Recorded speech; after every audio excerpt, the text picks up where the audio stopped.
शिवाय गुरवे नमः। शिवाय गुरवे नमः। शिवाय गुरवे नमः। शिवाय गुरवे नमः। शिवाय गुरवे नमः। शिवाय गुरवे नमः। బాహ్యంలో ఏ అనుభవం అయినా కూడా అది నశించేదే. అది తప్పనిసరిగా జడమే. ఎందువల్ల అది నశించేదిను, దానివల్ల మీలో పరిణామం అనేది సంభవిస్తూనే ఉంటుంది. అనుభవించబడే పదార్థము కాలము గాని దేశము గాని రూపము గాని మారినప్పుడు కనపడకుండా పోతుంది. అంటే మీరు పొందిన ఆనందము అనుభవము మరలా మీరు పొందలేరు. అదే విషయం జరిగినా కూడా అది అదే విధంగా మీరు పొందలేరు. ఎన్నోసార్లు బోధలో తెలిసినట్టుగా ఆనందం అనేది క్షణికంగానే ఉన్నది. ఇప్పుడు లభించిన ఆనందము మరలా లభిస్తుంది అనడానికి ఎక్కడా ఆధారాలు లేవు.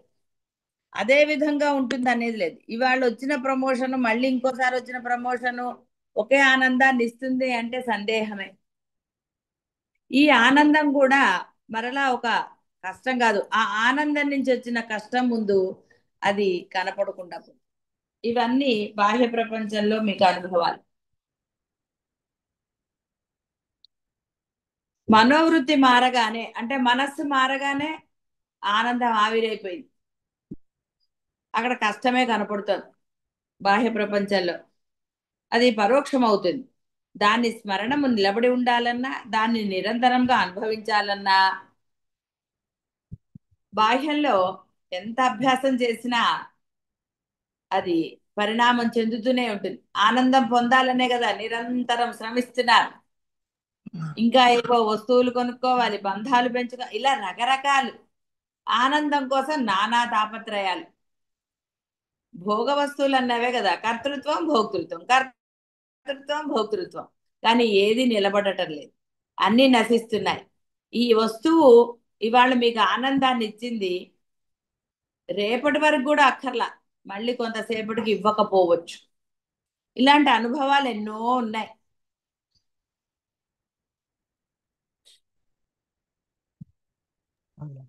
మీ ఎందుకు అలా జ్ఞాతృత్వం తెలియవాడను నేను అన్న అంటే ఆ కర్తృత్వ భోక్తృత్వాలు తొలగవు. ఎందుకంటే మీరు ఇంకా ఆ కర్తృత్వాన్ని నేను నేను నేను ఇక నేను ఉంటే చాలు, మిగతావన్నీ చెప్పక్కలే, చాలా సార్లు అయిపోయింది బోధ. నేను అనేది ఎన్ని సార్లు ఉందో మీకు అనుభవం. ఆ నేను తోటి ఎంతట అంటే మీ ఇంగ్లీష్ లో చెప్పాలంటే మెస్సి ఎంతో నేను ఉన్నదా చెప్పక్కర్లేదు. కాబట్టి కర్తృత్వ భోక్తృత్వాలు పోవు. మీరు బాహ్య ప్రపంచంలో వస్తువుల పట్ల మనుషుల పట్ల ఏదైనా సరే బాహ్యం అనగానే ఈ నేను వచ్చేసి ఐడెంటిటీ ఉన్ననాడు మీరు ఏది అంటే ఆనందాన్ని పొందలేరు కాక పొందలేరు. అది ఆ ఆనందం పొందుతున్నారు, అది ఎప్పుడూ ఒకలాగా లేదు. అది జడం అవుతుంది. జడం అవుతుంది అంటే అర్థం ఏంటి? లేకుండా పోతుంది. క్షణికమే కొన్ని ఆనందాలు, ఆ కాసేపే, ఆ వార్త విన్నంతసేపే. ఆ తర్వాత మళ్ళీ గోల మొదలు. పెళ్లి కుదిరిందని ఎవరైనా చెప్పారనుకోండి, సంతోషం అంటారు. ఇక తర్వాత నెక్స్ట్ డైలాగులు ఏముంటాయి తెలుసు కదా. ఆత్మస్వరూపముకు చైతన్య విషయంలో అలా కాదు. ఎందుకంటే దేశకాలముల యందు రూపమునందు వచ్చే మార్పులకు ఆత్మపై ప్రభావము ఉండదు. చైతన్యం ఎన్నడైనను మార్పులు చెందేది కాదు. ఎవరు ఎలా వాదించినా, చైతన్యం అలాగా ఇలాగా అని వాదించినా అదంతా అబద్ధమే. వాడిని వాడు చూసుకుంటే చాలు, వేరేదేమీ అక్కర్లేదు. కాబట్టి వాదనే అసంగతం. అందుకే అలాంటి వాళ్ళతో అసలు వాదన చెయ్యి. ఎన్నోసార్లు చెప్పండి, బురదలో రాయేస్తే మీ మీదే పడుతుంది. అలాంటి వాళ్ళతో వాదనలు చేయకండి. వాదన వల్ల ఉపయోగం లేదు. ఉపయోగం లేదని తెలిసి ఎందుకండి వాదనలు తీరిగ్గా? కాబట్టి వాదన చేయకండి. ఎవడి అభిప్రాయాలు వాళ్ళవి, ఎవరి ఆనందాలు వాళ్ళవి. వాడు అదే అంటాడు తప్ప వేరేది అనడు. కాబట్టి అలాంటి వాళ్ళతో వాదన అనవసరం. ఎవరితో సత్సంగం అన్నారు అందుకే.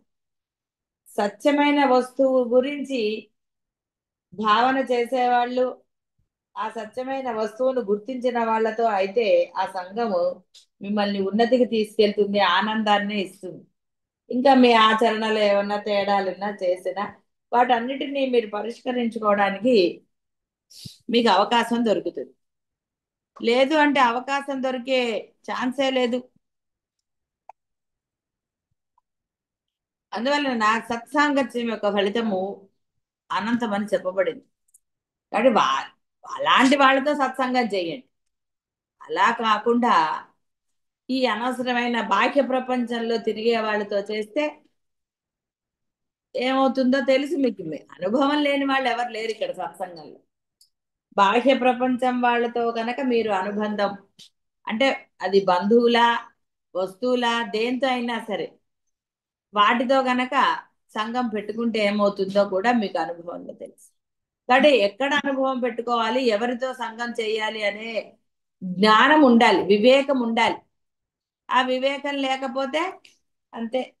అయితే అనుకోవచ్చు, బావిలో కప్ప అదే తన ప్రపంచం అని అనుకున్నట్టుగా, బురదలో ఉండే పురుగుకి ఆ బురదే నచ్చుతుంది, అది బాహ్యంలో బతకలేదు.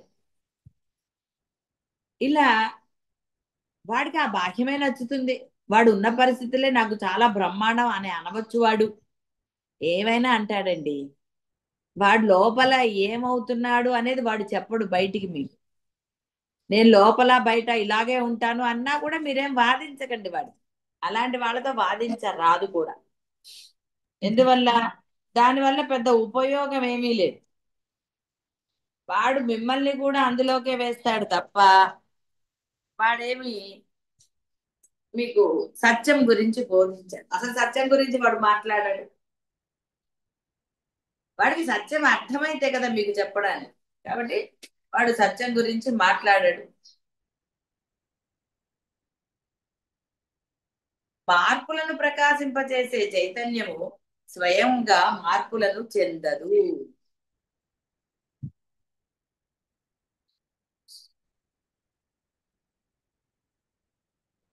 కావున అజ్ఞానము తొలగిపోయిన తర్వాత భ్రాంతి చే సిద్ధించిన ఆత్మ పరోక్షత్వము సంభవం కాదు. కాబట్టి అనుభవం పొందిన తర్వాత బాహ్య అనుభవాలు పరోక్షం అయిపోతాయని తెలిసింది. అదే అనుభవం కూడా. ఇవాళ ఆనందం రేపు ఉంటుందా? అసలు ఇంకొక 5-10 నిమిషాలకే ఉండదు ఆ ఆనందం. ఇది అదే చెప్తున్నారు. కానీ ఆత్మానుభవం అలాగా.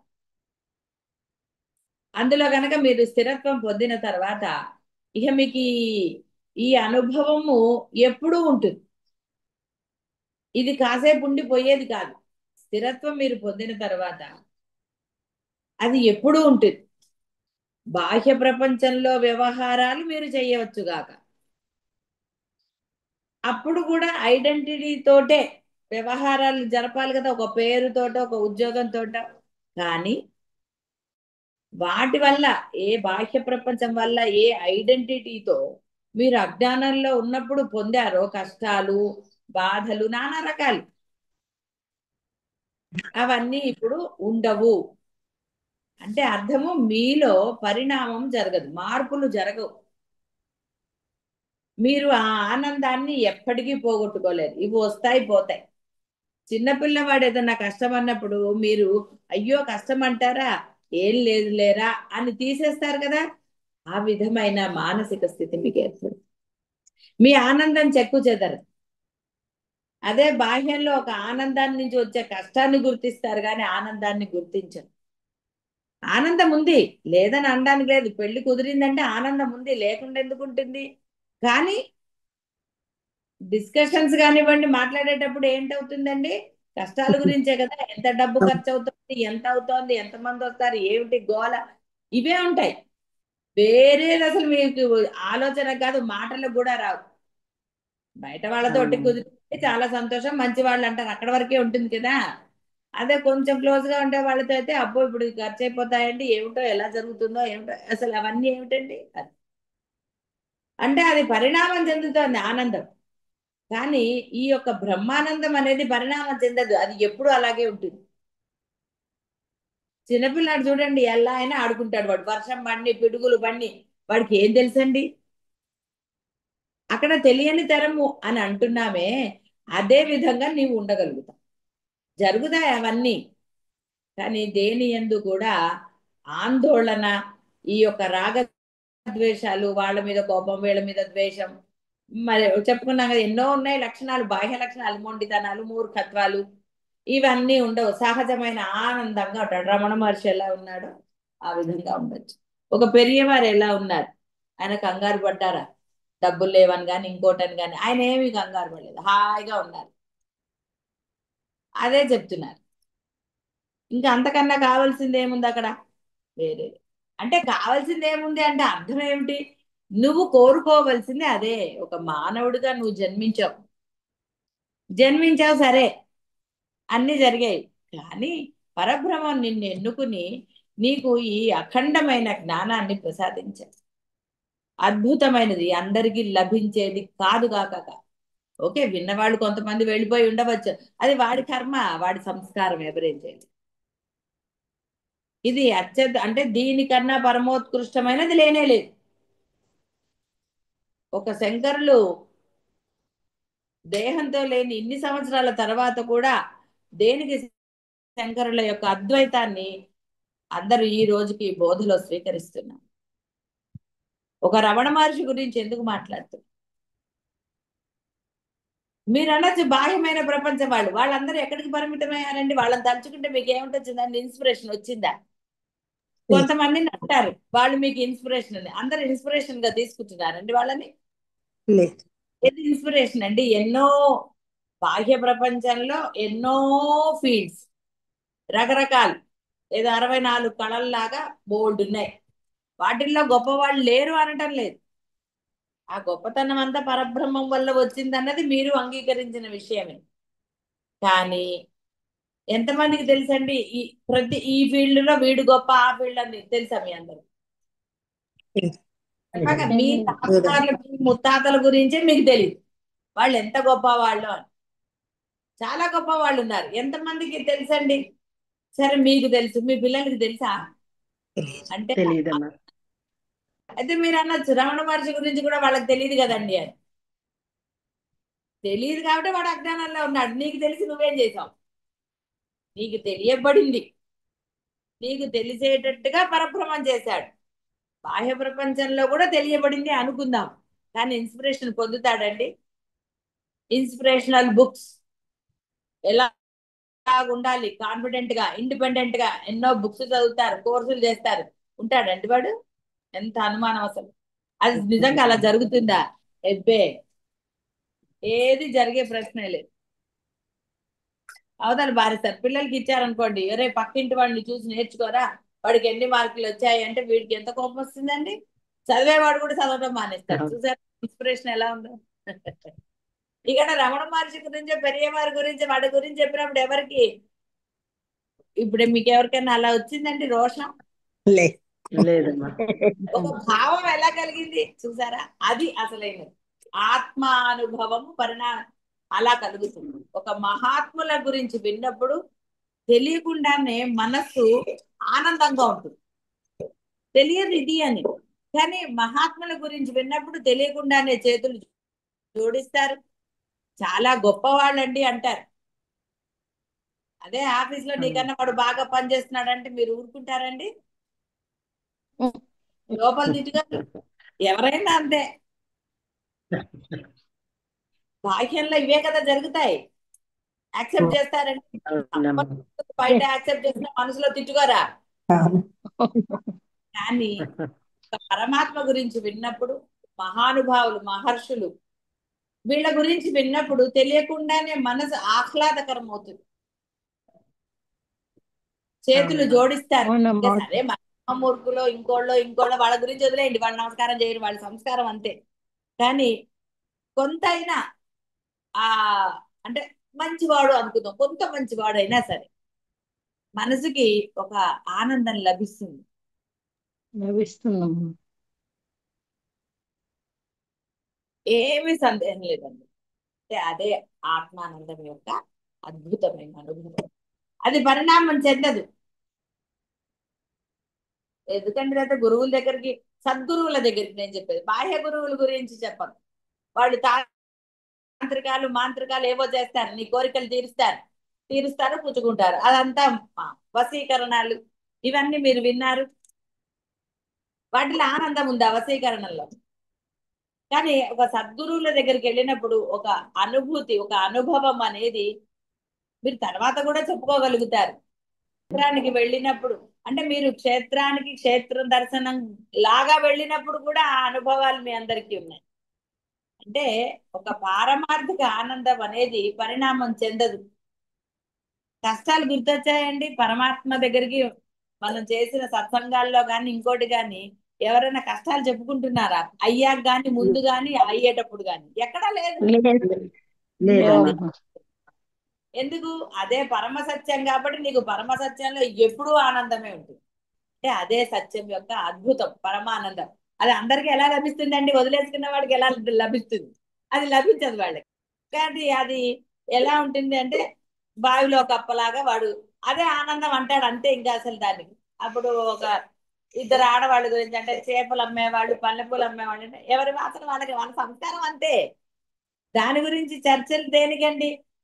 దానికి ఆ వాసన అలవాటు అయింది కాబట్టి ఆ చేపల వాసనే నచ్చుతుంది, ఈవిడ మల్లెపూల వాసన కానీ అదే నచ్చుతుంది. వాళ్ళకి అంతే, అక్కడి నుంచి బయటికి రారు వాళ్ళు. ఎందుకంటే వాళ్ళు ఫిక్స్ అయిపోయారు. మరి ఆ ఫిక్సింగ్ అనేది వాళ్ళకి ఎప్పుడు ఆనందాన్ని ఇస్తుందా? ఆనందం ఎప్పుడు లభిస్తుందా? కాబట్టి ఈ యొక్క పారమార్థిక ఆనందము, బ్రహ్మానందం అనేది ఇది అని ఎవరూ చెప్పలేదు. అది ఎప్పుడు ఆనందాన్నే ఇస్తుంది. దాంట్లో ఒక కష్టం గుర్తించట్లేదు కదా. అదే బాహ్యమైన వాటిలో కష్టం గుర్తించారు. నిజమైన లేదమ్మా. వాళ్ళు అంటే ఆ ఆనందాన్ని గుర్తించిన వాళ్ళు సత్యాన్ని వద్దని అనలేరు. ఆనందం గుర్తించని వాళ్ళే సత్యం వద్దంటారు, దాని నుంచి పారిపోతారు. మాకు ఇదే ఆనందం అంటారు. ఇప్పుడు ఆ చేపలు మల్లెపూల్లాగా ఆవిడకి అది అయితేనే నిద్ర పట్టింది అన్నారు, ఈవిడికి ఇది అయితేనే. అంటే ఏమైంది? వాళ్ళు వాళ్ళ యొక్క అభిప్రాయాలు మార్చుకోరు.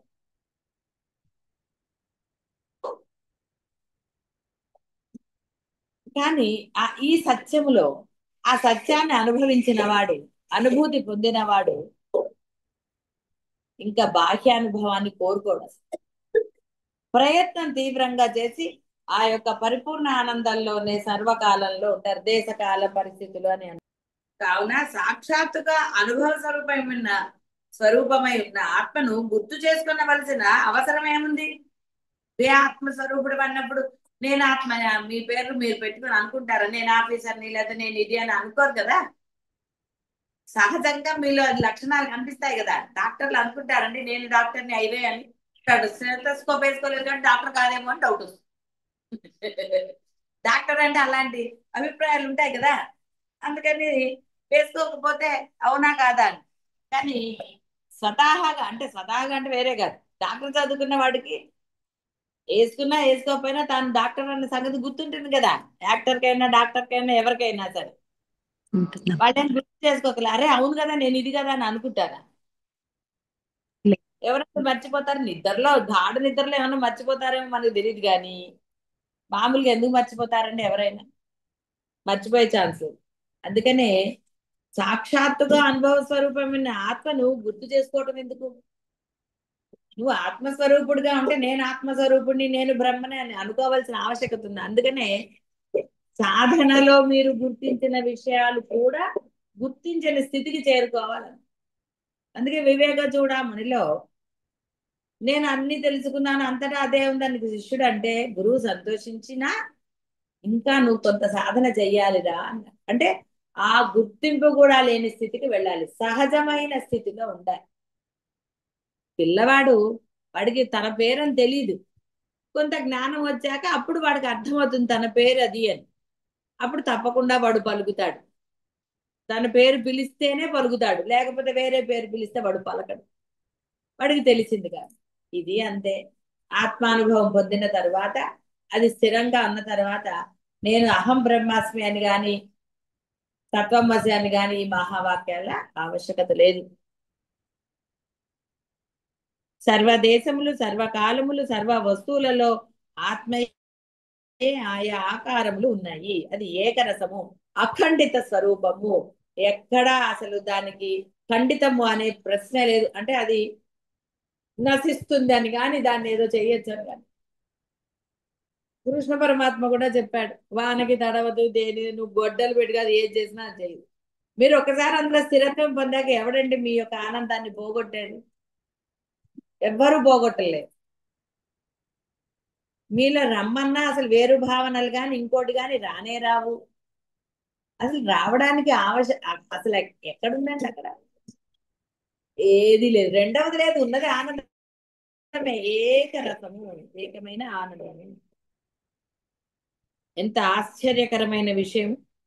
పరమాత్మ అవినాశి, అనగా కాలమునకు లోబడని వాడు, పరిపూర్ణుడు. ఒక దేశము అనగానే మీరు భారతదేశము ఆ దేశం కాదు, అది ప్లేస్ అనే అర్థం, ఒక స్థానం, ఒక ప్లేస్. సర్వాత్మకుడు అనగా ఇది అది నీవు నేను అనే హద్దులు లేనివాడు. అట్టి పరమాత్మను ఇక్కడనే ఇదే రూపంలో అజ్ఞానులు తెలుసుకోలేకపోతున్నారు. తెలిసిన వాళ్ళు కూడా పారిపోతున్నారు. ఎందుకు? భయం. ఐడెంటిటీ పోతుంది.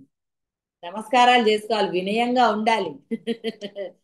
ఇంతే, ఇదే నేను, నాకు ఇది కావాలి అన్న అనకూడదేమో అన్న భయం, డబ్బు సంపాదించకూడదేమో అన్న భయం, ఎన్నో భయాలు. ఇవన్నీ కూడా పూర్ణత్వం పొందకపోవడానికి ఇవే అనేక కారణాలు. కలుగుతారు, కొన్ని చెప్పలేరు. వేరే ఏమీ లేదు ఇందులో. కొన్ని చెప్పగలుగుతారు, కొన్ని చెప్ప. ఇవన్నీ భయాలు రకరకాలు. బంధ అంటే బంధములతో ప్రేమగా ఉండకూడదేమో, వస్తువుల యందు అభిమానం కలిగి ఉండకూడదేమో, అన్ని అనుమానాలే. అన్ని చూస్తూనే ఉన్నారు. పెరియవారిని చూశారు, రమణ మహర్షిని చూశారు, రామకృష్ణ ఇవన్నీ చూశారు. వాళ్ళ జీవిత గాథలు తెలుసు, అన్ని తెలుసు, తెలియదు ఏం లేదు. అయినా సరే తన దాకా వస్తే అన్న డైలాగ్ లేదండి. ఆ తన దాకా వస్తాయి గాని అన్నట్టుగా వామ్మో అని మళ్ళీ ఆ పూర్ణత్వాన్ని పొందట్లేదు. పొందడానికి పెద్ద సమయము లేదు, అదేది పెద్ద ఈ దేశకాల అవన్నీ కూడా ఏం లేవు. అయినా సరే మనసులో జీవభావం, భయము అంటే జీవభావమే. ఎందుకు వచ్చిందిలే, వామ్మో ఇప్పుడు అలా చేస్తే ఎలాగ, ఇలా ఏదో ఒకటి సమర్థింపులు లేదా కారణం. బాహ్యమైనవి ఎన్నో చేస్తారు, రకరకాలుగా. డబ్బు గురించి ఆలోచించరు, శారీరక శ్రమ అసలు ఏది ఆలోచించరండి. కావాలి అనుకున్నప్పుడు, ఇష్టము అయినప్పుడు. ఇది ఎన్నో లక్షల సార్లు చెప్పుకున్న విషయం బోధనలు. బాహ్యంలో ఇష్టమైన దాని గురించి ఎలాంటి ఇబ్బంది అయినా పడతారండి, ఏం సందేహం లేదు. అన్ని అనుకూలంగా ఉంటాయండి, ప్రతిదీ అనుకూలంగానే ఉంటుంది. అనుకూలం చేసుకోవడానికి నానా తిప్పలు పడతారు, ఏమీ డౌట్ లేదు అందులో. ఇవన్నీ మీరు అనుభవించినవే, అనుభవిస్తున్నవే, చేస్తున్నవి చేస్తున్నారు, ఇంకా చేస్తారు. ఆ చేయటం ఆపేసినప్పుడే పరమాత్మ యొక్క అంటే ఈ యొక్క పరమానందాన్ని పొందుతారు. అంటే అంత ప్రయత్నం ఇక్కడ బ్రహ్మం దగ్గర అసలు చేయక్కర్లేదు. కొంత ప్రయత్నం, మీరు అంత ప్రయత్నంలో కొంత చేస్తే చాలు. కాబట్టి నీవు నేను అనే హద్దులు లేవు. నువ్వు అఖండుడు వేడా అంటే అమ్మో వద్దులేండి, ఎందుకు వచ్చింది, నేను ఇలాగే ఉంటాను, ఈ సంకల్పాలతోటే బతుకుతాను. సంకల్పాలు అంటే అర్థం నేను చెప్పిన నువ్వు నేను అనటమే. నాకు ఇదే బాగుందండి, నేను ఇంకా పూజలే చేసుకుంటా, చేసుకో, ఎవడొద్దా వల్ల నువ్వు నేను మళ్ళీ జన్మలు ఎత్తుతానంటే ఎందుకు వద్దంటారు ఎవరు? రమణ మహర్షి ఎప్పుడు ఎవరికి అలా చెప్పలేదు. చాట్ నువ్వు ఇదే చేయరా అని చెప్పరా, ఎందుకు చెప్తారు? కాదు నేను పొంది తీరాలి అన్నవాడికి కొంత గట్టిగా చెప్పవచ్చు. ముందే పారిపోయేవాడికి ఏం చెప్తారండి?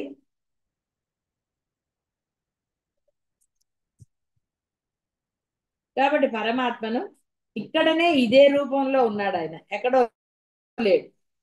నీ రూపమే అయినా సరే పరమాత్మ ఇప్పుడే ఇక్కడే ఇది అయి ఉండగా ఆయన నేను కాకుండాటకు కారణమేమీ లేదు. ఆయన సర్వమే. కానీ నేను కాదు అనే స్థితి సంభవము కానే కాదు. నేను కంటే భిన్నమైనది దృశ్యమగునే గాని చేతనము కానేరు. నేను కంటే భిన్నమైనది వినాశి అగునే గాని అవినాశి అవ్వదు. నేను కంటే భిన్నమైనది అపూర్ణమగునే గాని పూర్ణము కాదు. నేను కంటే భిన్నమైనది అధ్యస్థమగునే గాని అధిష్టానము కాదు. కావున నేను అను దాని యొక్క ఏ శుద్ధమైన పరమార్థము కలదో అది ఏ బ్రహ్మ. బ్రహ్మ తెలియకపోవట చేతనే బ్రహ్మము కంటే భిన్నముగా నేనున్నాను అన్న ఈ భ్రాంతి. అదే విధముగా నేను అను దాని అర్థము తెలియకపోవట చేతనే నేను కంటే భిన్నముగా బ్రహ్మ కల్పించబడుతోంది. నేను బ్రహ్మ వేర్వేరుగా ఉన్నచో బ్రహ్మ యొక్క ఏ లక్షణమునైనను దేని అందైనను సమన్వయము ఎలా చేస్తారు? వేరే వేరే అయితే లక్షణాలు ఎలా కుదురుతాయండి? దేవుడు వేరు అనుకున్నప్పుడు కదండి. దేవుడు అంటే గుళ్ళో రాయిగా ఉన్నవాడే దేవుడు. నేను అడిగితే కోరిక తీరిస్తే దేవుడు, కోరిక తీర్చకపోతే వేస్ట్ అండి ఆ దేవుడు. ఎబ్బే ఆ గుడికి వెళ్ళకండి, అక్కడ ఏం మొక్కినా తీరదండి. లేదా ఆ చిలుకూరు బాలాజీకి వీసాల దేవుడు అని ఎందుకు వస్తుందండి? ఎవడో వచ్చాడన్నా, ఓ నాకు నాకు వీసా వచ్చేసిందా, నాకు వీసా వచ్చేసిందా అని ఒక 10 మంది చెప్పారు. ఏముంది, వీసా కావాల్సిన వాళ్ళందరూ ఆ గుడికే. ఇక్కడ పనిచేసింది దేవుడా నీ నమ్మకమా? ఎంత అనుమానమో ఇప్పుడు. దేవుడు చేశాడా నీ నమ్మకం చేసిందా? అవి కోరుకునేవాడికి దేవుడు చేశాడని అండు కదా. అక్కడ గుడి అంతే. మరి వెంకటేశ్వర స్వామికి ఎక్కడా లేడంటే తిరుపతిలో కూడా ఉన్నాడుగా. మరి తిరుపతిలో దేవుడు ఎందుకంటే నీకు వీసా ఇప్పించట్లేదు? చూడండి, అప్పుడు తిరుపతికి వెళ్ళరు కదా. వీసా కావాలంటే చిలుకూరుకే వెళ్తారు, వేరే ఊరు నుంచి వచ్చి మరీ వెళ్తారు. 108 ప్రదక్షిణాలు చెయ్యాలండి, చేస్తేనే లభిస్తుంది. ఇక చేస్తారు ఒక అర్థం. మళ్ళీ ఇవాళ కొన్ని, రేపు కొన్ని, ఎల్లుండి కొన్ని కూడా చేయొచ్చు. ఆకలిస్తే ఒకసారి తింటారా, ఇప్పుడు కొంచెం తర్వాత కొంచెం తింటారు, తెలియదు మనకి అవన్నీ. ఏమిటో రకరకాలు, ఎలా అయినా బతికేయచ్చు. అది నీ నమ్మకము ఏది. ఇక ఆ పేర్లు ఫిక్స్ అయిపోతాయి ఆ దేవుడికి. ఇక్కడికి వెళ్తే సంతానం, అక్కడికి వెళ్తే అది, పౌర్ణమి రోజు ప్రదక్షిణాలు చేస్తే ఈ కోరికలు, ఇక అంతే. ప్రతి పౌర్ణమికి క్యూ. లేదా జనాలు ఎందుకు పెరుగుతారండి అక్కడ? పనిలేక. ఆయన మామూలు అప్పుడు ఆ కొండ లేదా?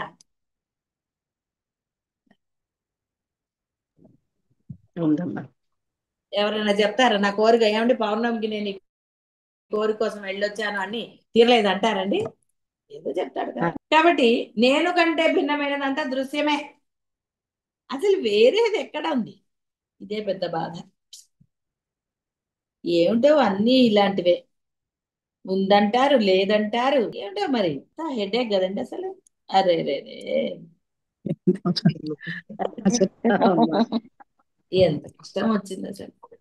కాబట్టి నేను బ్రహ్మ వేరువేరుగా ఉన్నచో బ్రహ్మ యొక్క ఏ లక్షణమైనా దేని అందైనా ఎలా సమన్వయం చేస్తాను?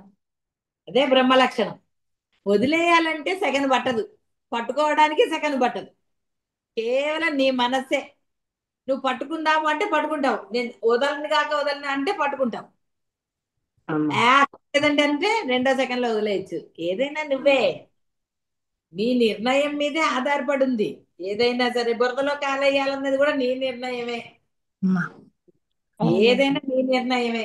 మీ నిర్ణయానికి అనుగుణంగానే మీ పనులు ఉంటాయి. అవతల వాళ్ళని ఒప్పిస్తారు, ఇంకోటి చేస్తారు, ఇంకోటి చేస్తారు, ఏదైనా చేయగలరు. సమర్థులు కదండి, సర్వసమర్థులు. ఏదో ఒకదానికంటే భిన్నమైనది అంటే నిర్విశేషము విశిష్ట గుణములు లేనిది ఎట్లా అవుతుంది? పరస్పరము విలక్షణముగా ఉన్నప్పుడు మాత్రమే భేదం ఉంటుంది. భిన్నమునందు బ్రహ్మ యొక్క లక్షణం ఎన్నటికీ సమన్వయము కాదాలి. నేను కంటే భిన్నమైనది దృశ్యము గాని లేక కేవల కల్పన మాత్రం గాని అను కావుననే ఈ తత్వం అద్వితీయము, రెండవది లేనిది అని వేదాంతము స్పష్టముగా ఉద్ఘోషిస్తోంది. మామూలుగా చెప్పలేదు, ఉద్ఘోషిస్తోంది. మీరు బాహ్య ప్రపంచాన్ని అరుస్తారు కదా, నేను ఇంతే, నా మాట వినాలి, లేదా నేనే గొప్ప, అసలు ఎన్నండి మీ డెసిషన్లు మీకు లేవు? ఉద్ఘోషిస్తారు కదా మీరు కూడా, వేదమేనేంటి? ఏమంటే నేను కూడా ఉద్ఘోషించగలను అనరు? అమ్మా. కనీసం మనసులో అయినా ఉద్ఘోషిస్తారు. ఏదో తప్పక వీడి మాట వింటున్నాం కానీ రానిండి, సమయం వస్తుంది, ఎప్పుడో ఒకప్పుడు దేవుడు ఉన్నాడు కదా, నాకు కూడా ఎప్పుడుకో ఇస్తాడని అనుకోరు. వేదాంతం చెప్పేది స్పష్టంగా ఉద్ఘోషిస్తోంది అంటే దీనికైనా అన్యం లేదురా బాబు అని చెప్తారు. నేను యొక్క అభావము లేకుండుట గాని, అభావం అంటేనే లేకుండుట, కానీ జడత్వము గాని లేక దుఃఖరూపం ఉండుట గాని ఏ కాలమందైనను ఎక్కడైనను ఏ రూపమైనను సంభవము కానే కాదు.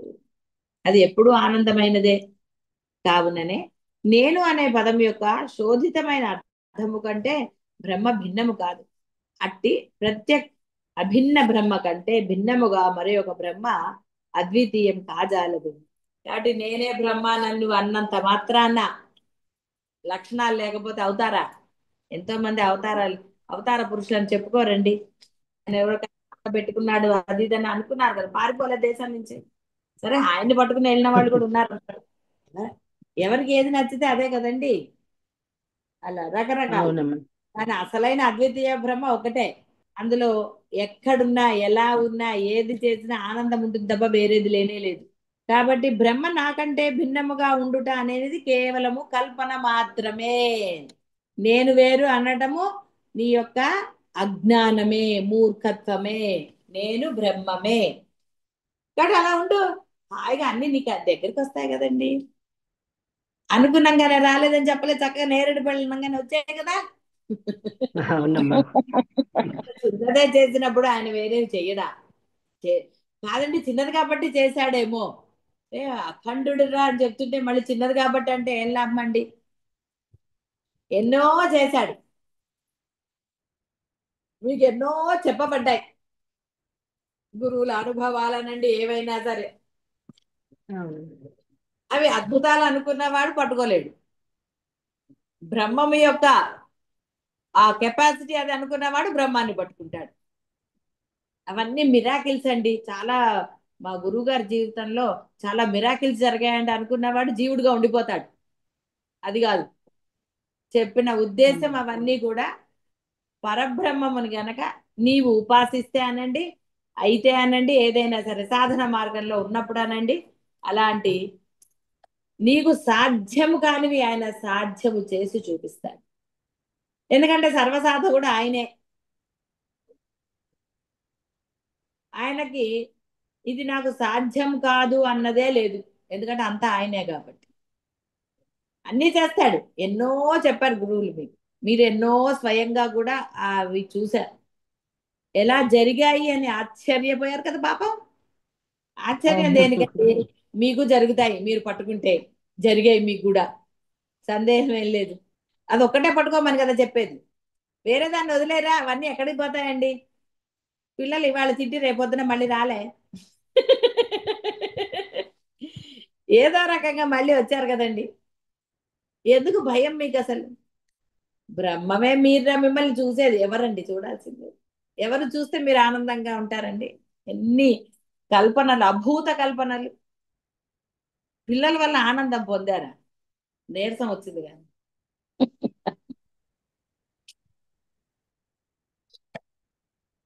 హ్మ్.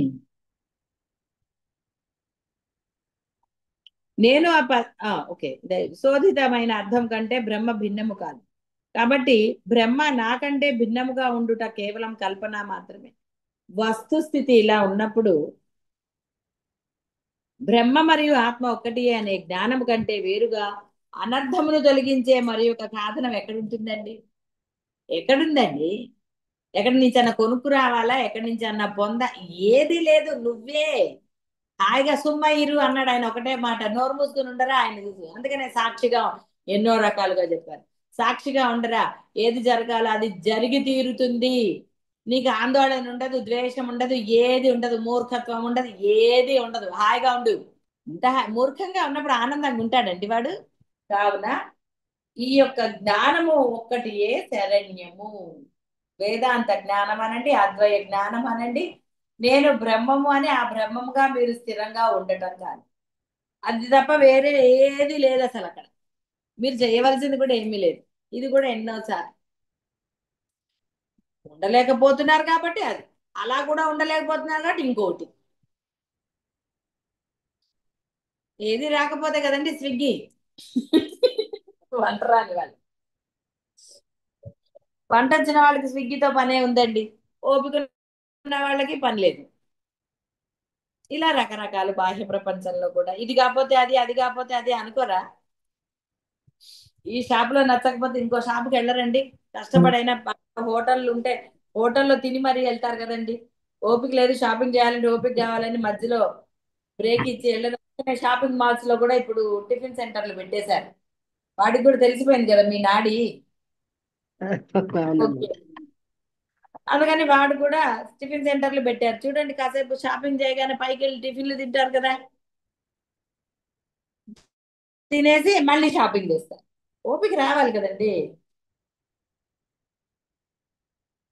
కానీ ఇన్ని కష్టపడ్డా ఆనందం ఎక్కడ లభించిందండి? ఇంటికి వచ్చి వస్తూ అంటారా, ఆనందంగా గంతులేస్తారా? ఆ కష్టం కాస్త నేను బ్రహ్మము అని హాయిగా ఉండండి. షాపింగ్ బ్రహ్మాండంగా అవుతుంది, ఇంటికి వచ్చిన తర్వాత కూడా ఆనందంగానే ఉంటుంది. అన్ని ఆనందంగానే ఉంటాయి, అన్ని ఆనంద స్వరూపాలే కాబట్టి. నీవు ఆనంద స్వరూపుడే కాదు కాబట్టి నీకు అన్నిటి అంటే ఆనందం లభించటం లేదు అనే విషయం నువ్వు గ్రహించాలి. నేను ఆనంద స్వరూపుడను అన్న నిశ్చయము, దృఢ విశ్వాసము, స్థిరత నీకు కలిగిన తరువాత ఏదైనా సరే నీకు ఆనందాన్ని ఇస్తుంది. సత్సంగానికి వచ్చినా రాకపోయినా నువ్వు ఆనందంగానే ఉంటావు. ప్రవచనం విన్నా వినకపోయినా ఆనందంగానే ఉంటావు. సర్వము ఆనందంగానే ఉంటుంది, ఎందుకంటే నేను ఆనందంగా ఉన్నాను. నాలో ఆనందం తప్ప ఏదీ లేదు అని. అలా కాకుండా నేను ఆనంద స్వరూపుని ఎక్కడండి ఒక మూల ఏడుస్తుంటే అని అన్నారు అనుకోండి, ప్రతిదీ అంతే కదా. కాబట్టి సూక్ష్మాన్ని ఎన్నో సూక్ష్మాలు చెప్పబడ్డాయి, అర్థమయ్యే సూక్ష్మాలే చెప్పబడ్డాయి. అర్థం లేనిది అంటే కానీ అర్థం కానిది అంటూ నిజంగా ఇక్కడ ఏదీ లేదు, ప్రతి వాళ్ళకి అర్థమైంది. ఎవరు అర్థం కాలేదని ఎవరు అంటలేదు, ఎందుకంటే అర్థమైంది కాబట్టి. అవునమ్మా. అంటే ఆ విధంగా ఎవరైతే మేము ఆనంద స్వరూపములే అని గుర్తించి ఆనంద స్వరూపులుగానే వాళ్ళు వ్యవహారం చేస్తే సర్వత్రా ఆనందమే ఉంది కాబట్టి అదే లభిస్తుంది వాళ్ళు. సర్వత్రా ఉన్నది ఆనందమే, సందేహము లేదు లేస మాత్రం కూడా. నీవు ఆ ఆనందాన్ని గుర్తించాలంటే నువ్వు ఆనందంగా ఉండాలి. పెళ్లి జరుగుతోంది అనుకోండి, మీ ఇంట్లోదే, మీదే మీదే కాకపోతే మీ ఇంట్లో, అప్పుడు అంతా ఆనందంగానే ఉంటారు కదండి. లోపల భయాలు తర్వాతవి, కానీ ఆనందంగానే అన్ని చేసుకుంటారు కదండి. ఇంట్లో ఫంక్షన్ జరుగుతున్నప్పుడు ప్రతివాడికి అవునమ్మా. డబ్బు అని ఏముండదు, ప్రతి వాళ్ళు అప్పులు చేసైనా ఫంక్షన్లు చేసుకుంటారు. చేయాలి అనుకున్నప్పుడు ఏదో అదంతా గోల, కానీ అప్పుడైతే ఆనందంగానే వ్యవహరిస్తారు కదా. ఎందుకు? మీరు అవునవునమ్మా. ఆనందంగా ఉన్నారు కాబట్టి సర్వం ఆనందంగానే ఉంటుంది. అమ్మా. ఎందుకు? ఆనందం మీలో ఉంది కాబట్టి. మూలం ఎవరు? నువ్వే. నువ్వు ఆనందంగా అంటే అంత ఆనందం. కాబట్టి నేను ఆనంద స్వరూపుడని అనుకున్నప్పుడు నీకు సర్వత్రా ఆనందమే కలుగుతుంది. వ్యవహారాలు ఏం పోవు, నీ వ్యవహారం జరుగుతూనే ఉంటుంది. అవతల వాళ్ళని అనొచ్చు, చెప్పచ్చు, 4 సార్లు చెప్పచ్చు, అవతల వాళ్ళు వినొచ్చు, వినకపోవచ్చు. నువ్వు ఎన్నిసార్లు చెప్పినా వాడు చెయ్యాలనుకున్నప్పుడే వాడు చేస్తాడు. ఇవన్నీ కూడా జరుగుతూనే ఉంటాయి. అవన్నీ ఏమి జరిగినా వీడికి ఆనందంగానే ఉంటుంది తప్ప వేరేది ఏమీ రాదు. ఎందుకంటే వీడు ఎప్పుడు ఆనంద స్వరూపుడే. చెప్పాలి కాబట్టి ఏదో చెప్తాడు వ్యవహారం కోసం. అవతల వాడు చేస్తాడా చేయడా అనేది వాడి మీద కదా ఆధారపడింది. వాడు అది చెయ్యాలి ఇప్పుడే అనుకుని గుర్తించిన వాడైతే వెంటనే చేస్తాడు. లేదనుకోండి, ఎట్టా వీళ్ళు చెప్పారు కాబట్టి నేను చేయను అనుకున్నవాడు. అందుకని కావాలని చెప్పేవాళ్ళు చెప్తుంటారు, అది కూడా ఒక రహస్యం. నువ్వు కావాలని చేయనప్పుడు కావాలని చెప్పేవాళ్ళు కూడా ఉంటారు కదా. కావాలని చెప్పి ఎంజాయ్ చేయొచ్చు కదా. ఒట్టిగా యాక్షన్ చేస్తారు, విసుగో కోపమో ఇంకోటో, కానీ వాళ్ళు ఆనందపడతారు కదండి కావాలని. పిల్లాన్ని తిట్టినట్టు యాక్షన్ చేయరు, నవ్వుకుంటూ చేస్తారు. చేయరా పిల్లాన్ని తిట్టినట్టు యాక్షన్ చేయరండి కోపంగా, నవ్వుకుంటున్నాయి కదా. వాడు నవ్వుటాం అంటే మీ నవ్వు వాడు చూడకుండా మీరు ఇచ్చేస్తారు కదా. ఇది అంతే. అవునమ్మా. ఇది ఎంత సూక్ష్మం కదండి. ఎంత అవునమ్మా. బాగుంది అసలు, వినడానికే బాగుంది కదా. అదే పాటలు అంటుంది కదా, ఎంత బాగుందో అని, రెక్కల గుర్రం అని, ఊహించుకోవడానికి ఎంత బాగుంది. ఇది కూడా అంతే. నీ మనసులో ఏముంది, ఇట్టాటి వీళ్ళు చెప్పారు కాబట్టి నేను చేయకూడదన్న భావంతో నువ్వు ఆనందిస్తున్నావు. వీడు చెయ్యట్లేదు కాబట్టి ఇంకో 4 సార్లు చెప్దామన్న ఆనందం వీడది ఉంది. ఏమైందండి ఇప్పుడు? ఆ పని ఎట్లాగో చేయక తప్పదు. నువ్వు ఇవాళైనా రేపైనా ఎప్పుడో ఒకప్పుడు చెయ్యాలి. ఆ సరైన టైంలో చేస్తే సరైన ఇది లభిస్తుంది. ఇది అంతే. కానీ ఎప్పుడు పొందాలో అప్పుడు పొందేస్తే జీవితం అంతా ఆనందం. నేను ఆనంద స్వరూపుడు నన్ను నిశ్చయించుకుని ఆగి ఇప్పటి నుంచే సుమ్మయ్యలాగా ఉన్నారనుకోండి, ఈ క్షణం నుంచే మీరు పరమానందాన్ని పొందచ్చు. కానీ వెంటనే నిశ్చయించుకుంటారు మీరు, అందులో ఏం సందేహం లేదు. లేదు నేను బ్రహ్మాన్ని అంటారు, 2 నిమిషంలో ఏమవుతుందండి? సరే అవుదాంలే, ఎక్కడికి పోతాడు, బ్రహ్మ నేనే కదా. మీరు అనుకున్న 2వ సెకండ్లో కాదు, మరు సెకండ్లోనే జీవుడు నేనున్నానని వస్తాడు. తట్ నువ్వు నోరు మూసుకుని వెళ్ళరా, నువ్వు అసలు లేనే లేవని మీరు గట్టిగా అంటే వాడు ఎక్కడి నుంచి వస్తాడండి మళ్ళీ? ఇంకా రాడు. కాబట్టి రాదమ్మా. మీలో ఉన్న ఆ దృఢ సంకల్పం, ఆ నేను పరబ్రహ్మముని, అనంతుడను అన్న భావం మీలో స్థిరంగా ఉంచుకోవడానికి మీరు అసలు ఏది చేయక్కర్లేదు. మీ మనస్సే, మీ దృఢ సంకల్పమే. పేర్లు నిత్యకృత్యములో వ్యవహారం కొరకు కల్పించబడ్డాయి. సమాజము సుఖ సంతోషములతో నడుచుట కొరకై శుభ అశుభములు, అంతఃకరణ శుద్ధి కొరకు ధర్మాధర్మములు, అదే విధంగా ప్రయోజనమును బట్టి అనేక మాన్యతలు స్వీకరించబడ్డాయి వ్యవహారంలో. కానీ వ్యక్తి పరమమూర్ఖుడై వీటికి అతుక్కుని పోయి సంసారములో దుఃఖమును, చెడ్డ మనస్సును, చేదును విస్తరింపజేసుకుంటున్నాడు. అంటే ఇక అనుభవిస్తూనే ఉన్నాడు. ఈ విద్వాంసులు, ఈ ధన్యులు, ఈ బుద్ధిమంతులు జీవితంలో సుఖశాంతుల కొరకే చేసుకున్న ఏర్పాట్లను అనర్థములుగా హేతువులుగా చేశారు. అనర్థములకు హేతువులుగా చేశారు. అంటే ఏవైతే ఆ బ్రహ్మ ఏర్పరిచాడో ఇక్కడ ఆనందం పొందడం కోసం ఏర్పాటు చేశారు, వాటిని అనర్థాలకి కారణాలు చేశారు. హృదయ విదారకముకు ఈ అనుభవము ప్రత్యక్షం. కాబట్టి ఏ అనుభవాన్ని ఇంకా విడిగా చెప్పాలి? బాహ్యంలో అనేకమైన అనుభవాలు, అన్ని దుఃఖమైనవే. ఇక్కడ హృదయ విదారకం అన్నారు. కాబట్టి ఈనాడు సమాజంలో ప్రాముఖ్యము మనుష్య జీవనానికి ఉన్నదా, ధనానికి ఉన్నదా? మానవుడు ధనము కొరకై ఎన్నో అంటే అధర్మాలకు ఒడిగడుతున్నాడు. ఇక్కడ ఒక ఉదాహరణ కూడా ఇచ్చారు, కూతుళ్ళను కూడా అమ్మి వేసినాడు అని. జరిగాయి, ఇలాంటివి జరగలేదు అనడానికి లేదు. అంటే తన డబ్బు కోసం వాడు ఆ సంపాదన ఎందున్న వ్యామోహం వలన ఎన్ని అధర్మాలకు పాల్పడతాడు, దాన్ని సమర్థించుకుంటాడు. అంతే తప్ప అయ్యో నేను అధర్మం చేస్తున్నానే అని మటుకారు, తర్వాత అనుభవిస్తాడు. కానీ వాడికి తను అనుభవించే దానికన్నా కూడా తాను పొందిన ఆ డబ్బే వాడికి ఆనందం అనిపిస్తుంది. వాడు అనుభవిస్తూనే ఉన్నాడు. ఇక్కడ ఒక ఉదాహరణగా ఏం చెప్తారు, కుక్క ఆ ఎండిపోయిన మాంసపు ముక్కను తింటూ తన నాలుక తాను కరుచుకుని రక్తం కారుతుంటే అది దానికి ఆ యొక్క మాంసం ముక్క నుంచి వస్తోందని అది ఆనందపడుతుంది. అంటే ఎంత ఎంత ఇదిగా మనకి దాని ఇది చెప్పారు అనేది గ్రహించగలుగుతారు. కాబట్టి ఎన్నో అనర్థాలు, ఏం సందేహం లేదు. సుఖ సంతోషాలకి, విశ్రాంతికి తిలోదకాలు ఇచ్చాడు. ఆచారము సహృదయత బుద్ధిని కూడా వెలగట్టి ఇతరులకు అధీనం చేశాడు. జడత్వం యొక్క బరువునకు శివుడు శవమయ్యాడు. శవమునకు జీవము బలిపెట్టబడినది.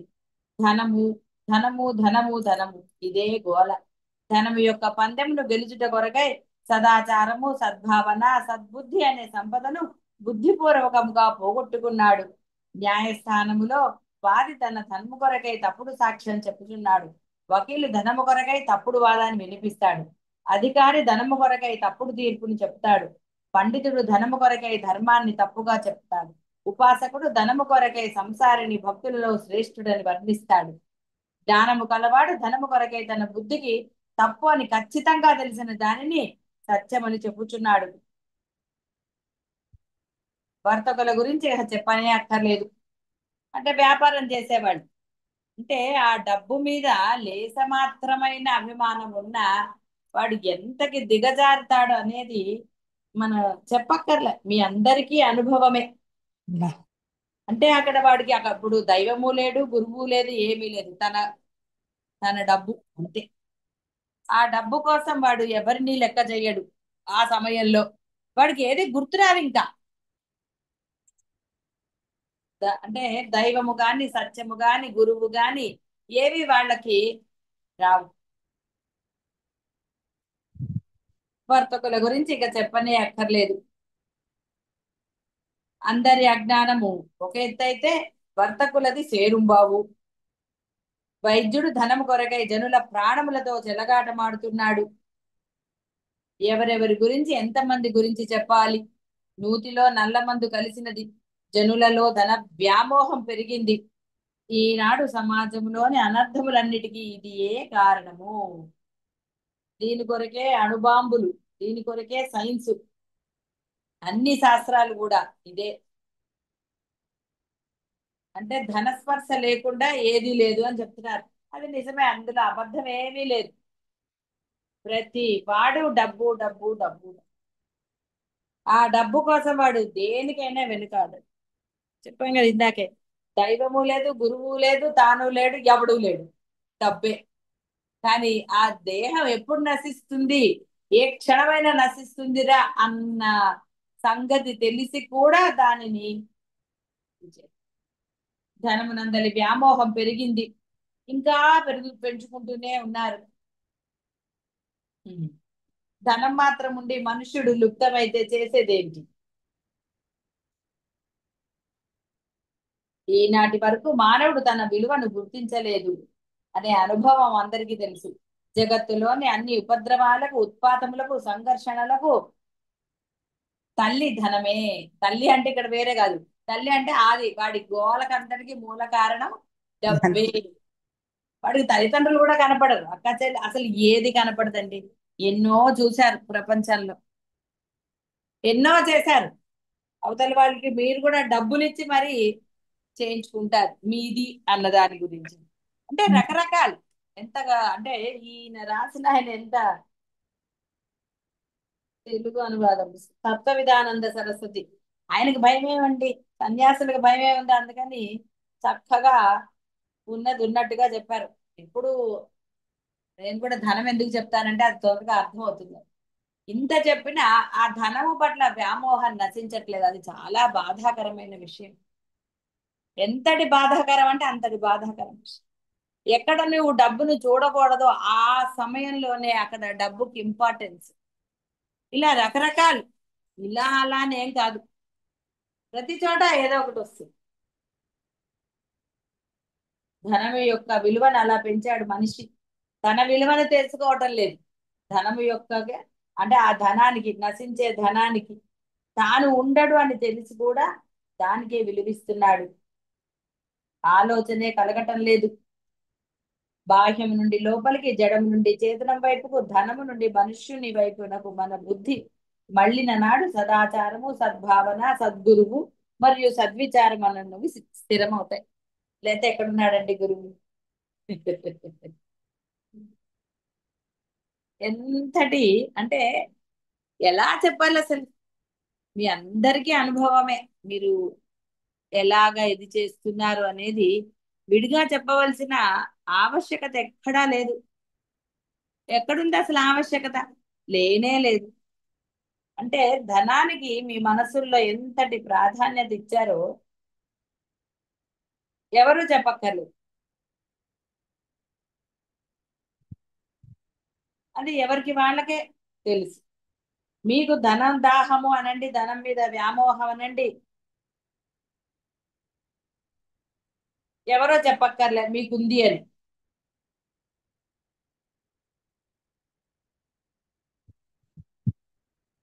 ఎప్పుడైతే ఆ యొక్క వ్యామోహం తగ్గుతుందో, మెయిన్ అదేనండి, వేరే ఏం లేదు. మనుషుల మీద కన్నా కూడా ధన వ్యామోహమే ఎక్కువ.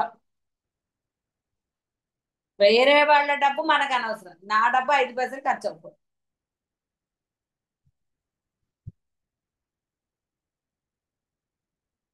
ఎప్పుడైతే ఆ యొక్క తన వైపుకి అంటే బుద్ధి వైపుకు మరలుతుందో సంస్కారవంతుడు అవుతాడు. సదాచారము, సద్భావన, సద్గురువు మరియు సద్విచారం అనేవి స్థిరంగా ఉంటాయి. ఒక బంగారు కడ్డీ ఉన్నది, ఎక్కడి నుంచి వచ్చింది అంటే రకరకాలుగా చెప్తారు. కానీ మూలం ఏమిటి? ఆ పరమాత్మ యొక్క సృష్టి అది. ఎన్ని విధాలుగా వర్ణించినా అసలైనది మటుకు పరమాత్మ సృష్టి అని ఒప్పుకోక తప్పదు.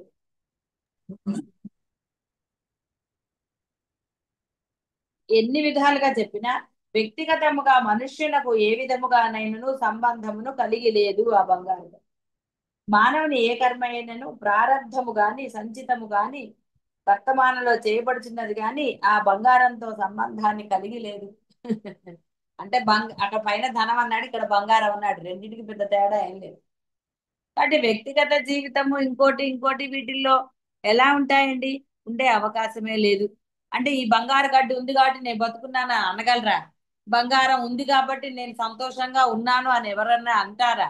లేదు. అది కాదనమాట. వ్యక్తిగతముగా మనుష్యులకు ఏ విధమైన సంబంధము లేదు. ఇది నా బంగారం అని మానవుడు అంటాడు. దీనికి పూర్వం అది నాదని చాలా మంది చెప్పింది, భవిష్యత్తులో చెప్పగలరు, ఎంతో మంది చెప్పచ్చు, మీరు పోయాక. ఏముండదు. కాబట్టి వాస్తవంలో ఇది ఎవరిది? కొద్దిగా అయినా న్యాయం ఉండాలి కదా. ఎందుకని మానవుడు ఈ యొక్క అంటే దీనిని గుర్తించటం లేదనండి, ఎందుకని ఆలోచించటం లేదు? ఇంతటి భయంకరమైన దాన్ని ఎందుకని మానవుడు వ్యామోహం పెట్టుకున్నాడు? మనస్సు యొక్క శక్తులకు హద్దు లేదు. దాని ఒక మమతా వృత్తి నాది అనే అని అంటే వాడే అనుకుని ఆడుకుంటున్నాడు. తనకు తానే ఆడుకుని సుఖాలు దుఃఖాలు లేనిపోనివన్నీ తెచ్చుకుంటున్నాడు. మనస్సు మనుష్యుని అధీనంలో లేదు. మనస్సు అధీనంలోనే మనిషి ఉన్నాడు. అది బంగారం గాని, భూమి గాని, స్త్రీ గాని, పురుషుని గాని శుద్ధ రూపములో చూడదు. ప్రతి దానికి నాది, నీది, వానిది అనే సంబంధాన్ని జోడించి చూస్తుంది. మనస్సు ఈ సంబంధాన్ని చాలా దృఢం చేస్తుంది. కావుననే మానవుడు వస్తువును రక్షించుట కొరకు కాక సంబంధమును రక్షించుట కొరకై రాగద్వేషాలను పెంచుకొని కలహానికి దిగుతాడు, నానా అగచాట్లు పడతాడు. ఆ వస్తువు లభించినప్పుడు తనను తాను మరచి, దానిని కోల్పోయినప్పుడు తనను తాను నాశనం చేసుకుంటాడు. ఈనాడు జగత్తు అనే రంగస్థలంపై సంధి విగ్రహముల తాండవ నృత్యం జరుగుతుంది. ముఖ్య సంచాలకుడు ఈ మనస్సే. మనోరాజ్యము మనంటే మనస్సు చేసే కల్పనలందు, స్వప్నం నందు, ఉపాసన వలన కలిగే తన్మయత్వం నందు మనస్సు యొక్క శక్తులను ప్రత్యక్షంగా మీరు అనుభవించారు. ఏ ఘటన జరగకుండానే కేవల మనోరాజ్యము చేతనే గుండె దడదడలాడుతుంది.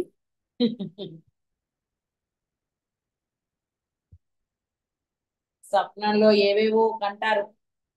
ధ్యానం యొక్క తన్మయత్వం నందు దేవీ దేవతల దర్శనము, వారితో సంభాషణ, వారి నుండి వరములు పొందుట, ఇలాంటివి కూడా జరగవచ్చు. అనేకములకు యోగయుక్తులను చేసి మనస్సు యొక్క శక్తులను నిష్క్రియముగా చేసినప్పుడు అవి 2-3 రెట్ల వేగముతో సిద్ధుల రూపంలో వికసించి ముందుకు వస్తాయి. అప్పుడు తనను తాను ఈశ్వరుడని తలంచుతాడు. అనంత కోటి అఖండ బ్రహ్మాండాలు, మండలేశ్వరులు, గోలోకము, సాకేతము, కైలాసము, రాముడు, కృష్ణుడు, శివుడు, ఈ సర్వము మనస్సు యొక్క పుంజముగా చేయబడిన సిద్ధ ప్రకాశమునందే సంకల్పములనే కిరణములు వక్రీభవనము చెందుటచే ఇంద్రధనస్సు యొక్క వివిధములకు రంగుల వలె కనబడి లుప్తమవుతాయి. ఇవన్నీ నీ మనసు భావనలే. నీ మనసు ఆనందంగా ఆ పరమాత్మలో లయమైనప్పుడు, అంటే రాముడిలో లయమైతే రాముడు కనపడతాడు, కృష్ణుడిలో లయమైతే అలా కనపడుతుంది. అంటే ఎక్కడ నీ మనసు లయమైతే అది కనపడుతుంది. అది కైలాసం కావచ్చు, దేవత కావచ్చు, ఏదైనా కావచ్చు.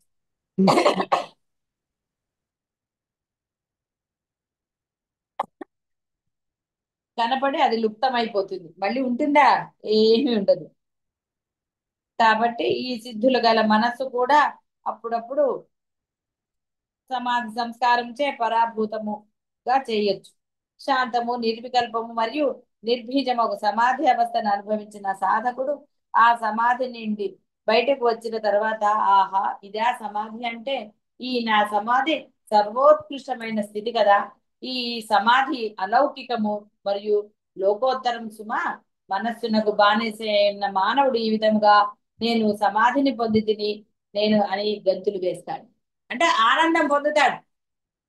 అంటే అది కూడా మనస్సుతోటే గుర్తించాడు వాడు. ఆ మనస్సే లేకపోతే వాడు ఎలా గుర్తిస్తాడు? అంటే ఈ బాహ్య ప్రపంచంలో తిరిగాడిన మనిషి కూడా తన మనస్సుని ఏకాగ్రం చేసినప్పుడు వాడు ఆ ఆనందాన్ని పొందుతాడు అని చెప్తున్నారు అక్కడ. వేరే ఏం చెప్పట్లే, అక్కడ జరిగింది అదే. మన మనస్సునకు ఒక స్వభావం కలదని తెలుసుకో. అది ఏ క్షమత ఏదేని స్థితి, విచారము, సంకల్పము, స్మృతి, సంభావన, భావము, మూర్తి మొదలగు ఏదేని ఒక రూపాన్ని మనసు గ్రహిస్తే వాటిని విషయంగా చేసుకున్నప్పుడు అది దానిలో పూర్ణత్వం మాత్రమే. అంటే వాడు సమర్థిస్తాడు, చెప్పుకుంటాడు, దాని గురించిన అన్నీ అంటాడు. అది ధర్మమా అధర్మమా కాదు, వాడికి అది ఎంత నచ్చిందనో లేకపోతే ఎంత వాడు కోరుకున్నాడనో ఆ పూర్ణత్వాన్ని చెప్పారు అక్కడ. అంటే పూర్ణంగా అది చేస్తాడని వాడికి ఇష్టమైనప్పుడు. మనస్సు స్వప్నకాలమందు స్వప్న పదార్థములు కూడా జాగ్రత్త కాలం నందరి పదార్థములతో సమానముగా సత్యములే అన్నట్లు చూపిస్తుంది.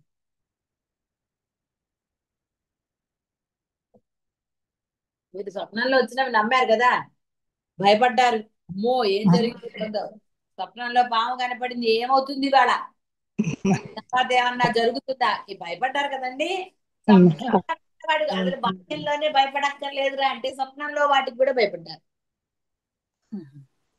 మనస్సు తన మాన్యతలను తప్పని ఎప్పుడూ ఒప్పుకోదు. ఒప్పుకుంటారా మీరు? ఏం ఒప్పుకోరు.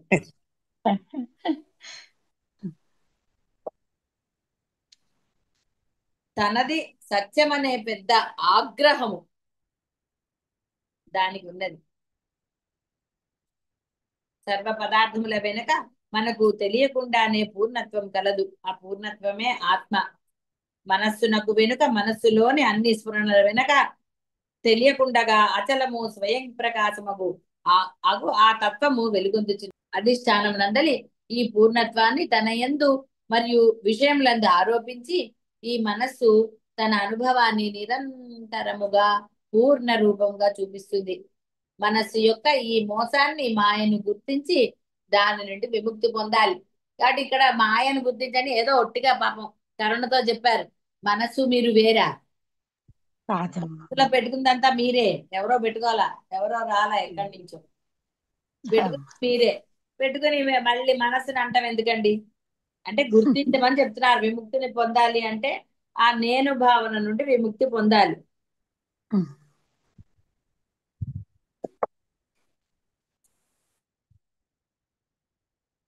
స్మృతి, కల్పన, నిశ్చయము, స్థితి, సాధన మరియు ఫలము అనే మనస్సు ద్వారా తెలియవచ్చే పదార్థ జాలం అంతా 100% ఇంద్రజాలమే, అంటే భ్రమే.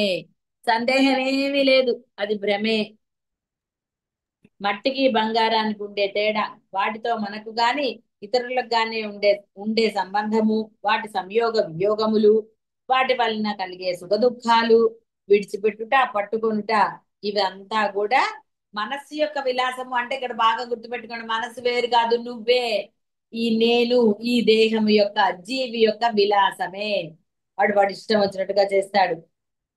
100కి 100 పాళ్ళు ఇది ఇంద్రజాలమే, భ్రమే, ఇదంతా నశించేది, ఇదంతా ఏదీ లేదు, మట్టికి బంగారానికి ఉన్నంత తేడా అని చెప్పారు జీవుడికి ఆత్మకి. ఇదంతా కూడా మనస్సు చేసే గొప్ప వంచన మాత్రమే. అంటే నీకు నువ్వు చేసుకునే వంచన. నేను నా డబ్బు నా గోలా బాబా, అది వంచన. చిన్న చిన్న విషయాలపై కూడా పెద్దగా హడావుడి చేస్తారు, అది వారి స్వభావము. కొందరు కేవలము తాము విన్న విషయములను కంటితో చూచినట్లుగా వర్ణిస్తారు. మనోరాజ్యమును ప్రత్యక్షముగా జరిగిన ఘటన అన్నట్లు చెప్తారు. ఇలా రకరకాల స్వభావాలు నిరంతరంగా మారిపోతూ ఉంటే అసత్యమైన ప్రతీతులు కూడా రాయి వలె గట్టివిగా, మృత్యువు కంటే కూడా అధిక ప్రాముఖ్యము కలవిగా, వ్యక్తి యొక్క తన ఆత్మ కంటే కూడా అధిక సత్యములుగా ప్రదర్శించును. మీ సమర్థింపులు కారణాలు లేవండి బోల్డ్ అని ఏమని అనగలరా?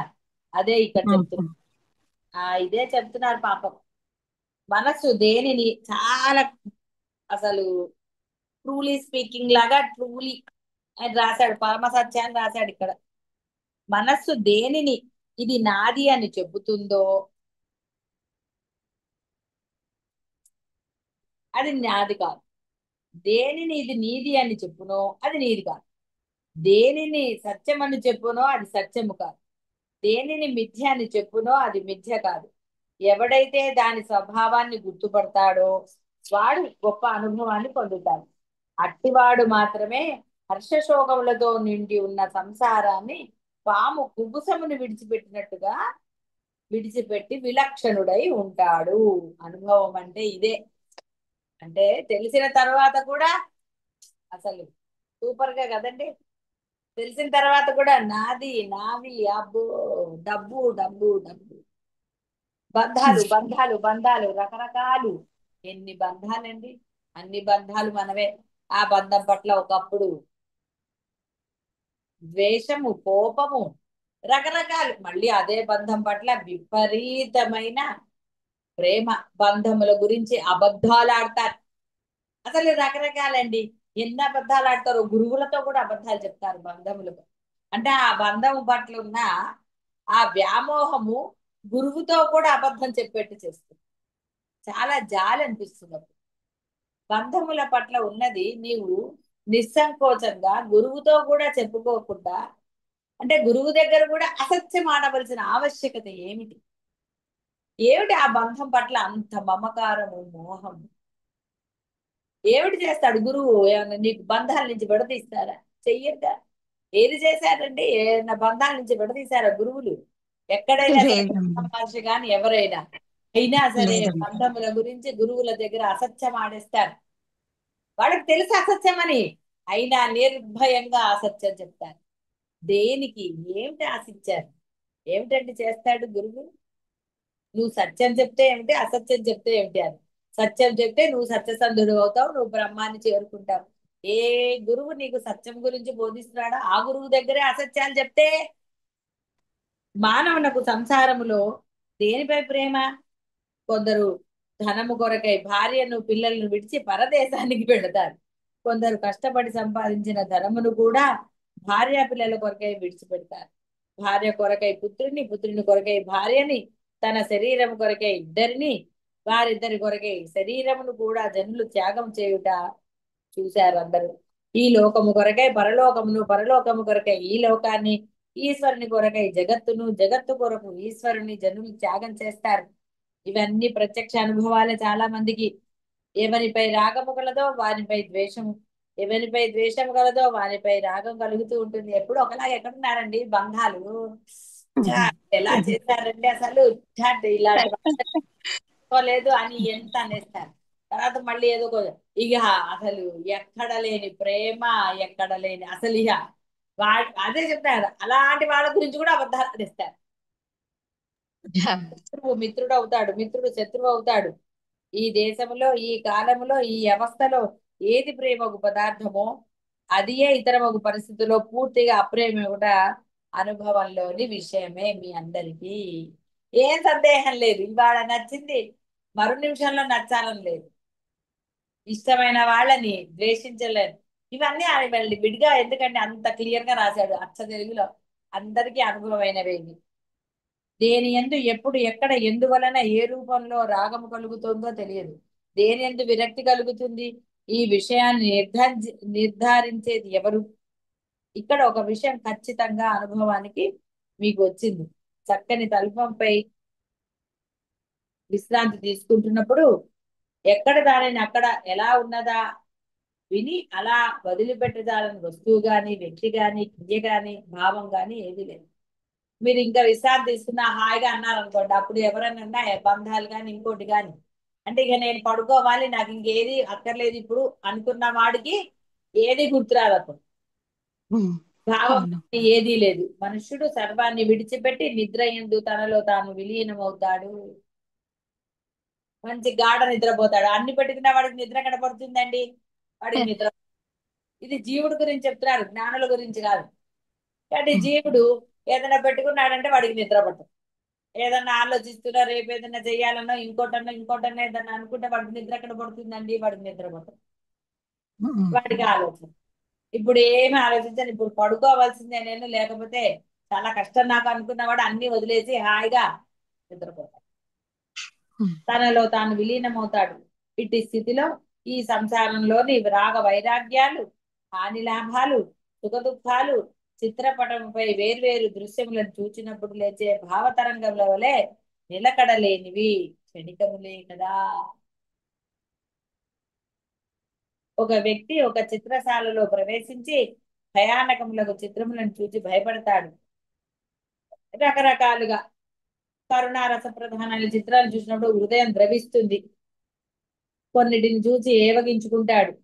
ఈ భావములన్నీ కేవలము నీ యొక్క మనోవిలాసములే కదా, అంటే నీ విలాసములే కదా. అంటే నువ్వు భయపడితే ఆ భయం అనే భావన నీలో కలిగింది, లేదా భావన కలిగితే భయం వేసింది. ఇలా చెప్పినా అలా చెప్పినా ఒకటే. ఒక్కసారి ఈ మీ బుద్ధిని వెనుకకు త్రిప్పి చూడుడు. సింహావలోకనము అసలు ఏమిటి అని అంటే జరిగిన దాన్ని ఒకసారి తలుచుకోవటం. ఎన్ని పర్యాయములు ఎంతమంది విషయంలో ప్రేమను గురించి, వారి ప్రేమకు తాను పాత్రనవటి గురించి ఎన్ని మనోవృత్తులు ఉదయించి ఉండలేదు. ఇన్ని సంవత్సరాలు ఎంతమందిని ప్రేమించలేదండి?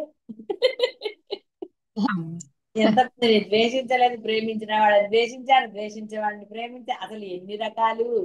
అవి వస్తువులు కానీ బంధువులు కానీ ఏదైనా కావచ్చు, రకరకాలు. అవి వచ్చిన కొద్ది రోజుల వరకు నిలిచాయి, కొన్ని నెలల వరకు, సంవత్సరముల వరకు సుఖ దుఃఖాలు ఇచ్చాయి. ఇప్పుడు ప్రయత్నములు చేసినను అవి తిరిగి రావు.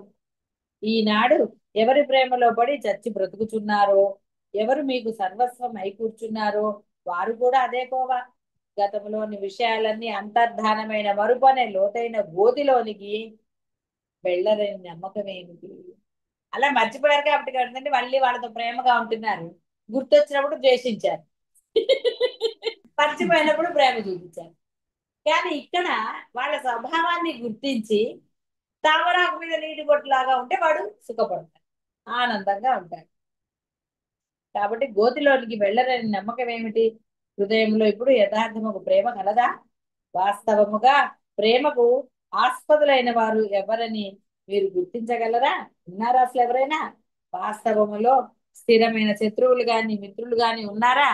వీడు ఎప్పటికీ మిత్రుడుగానే ఉంటాడు, వీడెప్పుడూ శత్రువే అనడానికి దాఖలా ఎక్కడా లేదు కదా. లేదమ్మా.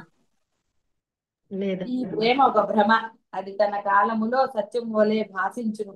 రాగద్వేషములతో నిండిన జీవితమునకు ఒకే ఒక ప్రయోజనం, మనస్సును రంజింపజేసే రెండు రూపాలు, అంతకు మించి వాటిలో ఏ రసము లేదు.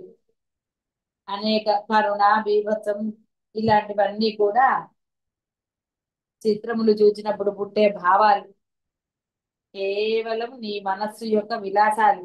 అదే విధముగా సంసారం యొక్క రాగ వైరాగ్యములు కూడా మనోరంజన మాత్రములే. ఏకరసమగు ఆత్మతృప్తిని అవి కలిగింపజేయలేదు. చెల్లము వలన అచలము సిద్ధించును. చిన్నదాని వల్లనే పెద్దది సిద్ధిస్తుంది. క్షణికం అవినాశికి సాధకమగుట మన అనుభవంలో ఉన్న విషయమే.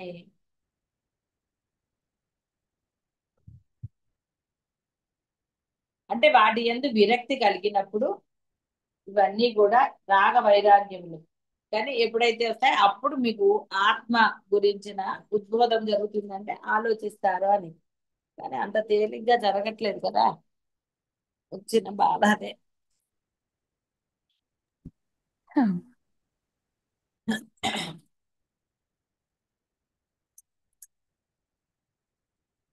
ఉమ్.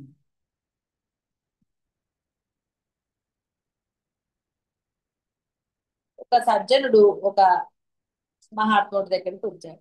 చక్కని వస్త్రాలు ధరించున్నాడు. చక్కగా మధురంగానే మాట్లాడతాడు. కానీ అతని బుద్ధి ఏంటి అంటే పొగడ్తలతో అవతలి వారిని ఇచ్చేది. కొన్ని సత్యాలు అసత్యాలు చెప్పారు. అలా చెప్పి కొన్ని కొంత ధనాన్ని తీసుకుని వెళ్ళాడు. ఇక్కడ ధనమును తీసుకోవచ్చు, లేదా ఆశీర్వాదం, అది ఏదైనా సరే. ఏది తీసుకున్నా అసత్యమును ఏల పలుకవలెను, మోసం ఎందుకు చేయాలి, ఇది ఆలోచించవలసిన విషయం. ఒక మహాత్ముడి దగ్గరికి వెళ్ళి, మనం ఇందాక చెప్పుకున్నదే గురువుల దగ్గర అబద్ధం, ఇది ఆలోచించాలి. మోసం ఎందుకు చేయాలి?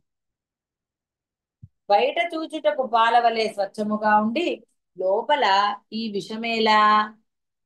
దేనికండి విషం అసలు? దేనికోసం ఆ యొక్క నటన కానివ్వండి, ఇంకోటి కానివ్వండి, దాని వలన ఏమిటి మీరు పొందుతారు? పొందేది ఏమన్నా ఉందా? ఏమీ లేదు. లేదమ్మా. కూచుటకు పాలవలే స్వచ్ఛముగా ఉండి లోపల ఈ విషమేలా? ఇదే పెద్ద సమస్య. కాబట్టి అద్వైతం అనండి, లేకపోతే ఇప్పుడు మీకు తెలిసిన ఈ పరమ సత్యం తెలిసిన తర్వాత అసత్యం జోలికి వెళ్ళరాదు. నిజాన్ని నిర్భయంగా చెప్పగలగాలి. దానివల్ల ఏమిటి నష్టం? ఏమీ లేదు. ఏమీ జరగదు. అయినా సరే అసత్యాన్ని, అంటే మహాత్ముల సమక్షంలో కూడా అబద్ధాలు ఆడితే ఎలా మీలో ఈ సత్యం అనేది నిలిచి ఉంటుంది?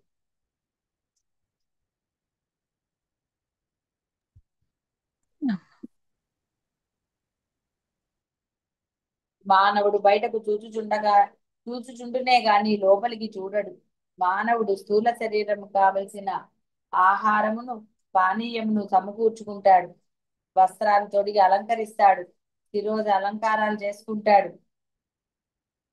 మురికికి దూరముగా స్ఫటికం వలె స్వచ్ఛంగా తన దేహాన్ని చూస్తూ ఉంటాడు, ఈ స్థూల శరీరాన్ని. కానీ వాని మనస్సులో మురికి నెలకొని ఉంది.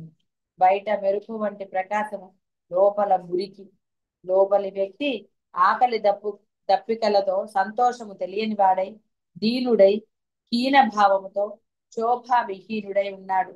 జనులకు చూపుటకై కృత్రిమమగు అలంకారాలు చేసుకుంటాడు.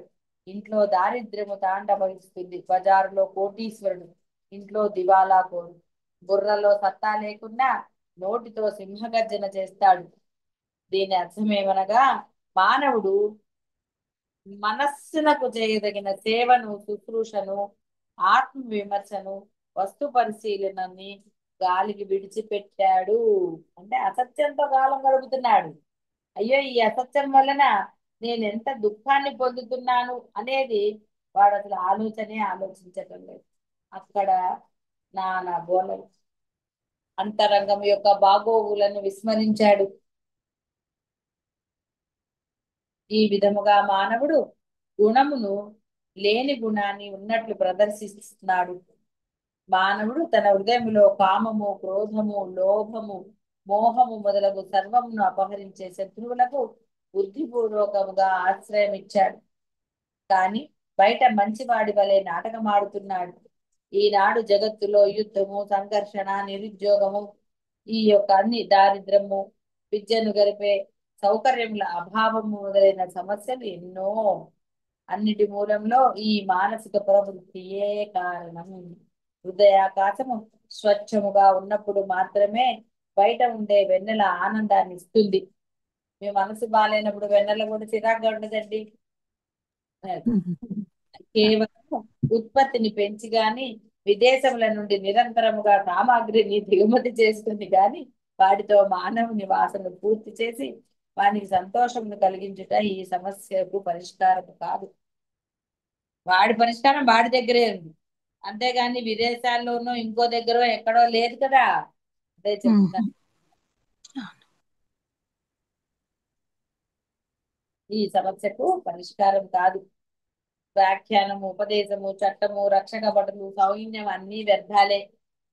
వాసనలను పూర్తి చేసుకొనుట మరియు వాటిని తొక్కిపెట్టుట అనే రెండు పద్ధతులు తప్పే. దీనిని పరిష్కరించుటకు నిజాయితీ అత్యంత అవసరము. కాబట్టి నీలో సత్యం ఉండి తీరాలి. ఎన్నిసార్లు చెప్పినా మళ్ళీ గురువుల దగ్గరే అబద్ధాలు ఆడితే ఏమిటి చెప్పాలి? కాబట్టి పరిష్కరించుటకు నిజాయితీ అత్యంత అవసరం.